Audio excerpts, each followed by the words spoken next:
அஸ்ஸலாமு அலைக்கும் வரஹமத்துல்லாஹி வபரகாத்துஹு. எல்லா புகழும் இறைவனுக்கே.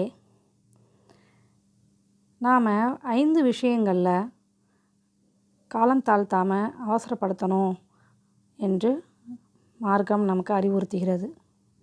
முதலாவது தொழுகை. தொழுகையை காலம் தாழ்த்தாமல் அதற்குரிய நேரத்தில் தொழ வேண்டும். இரண்டாவது கடன். ஒருவரிடம் நாம் வாங்கிய கடனை திருப்பி கொடுப்பதில் காலம் தாழ்த்தாமல் அவசரப்படுத்த வேண்டும் என்பதாகும். மூன்றாவது திருமணம்.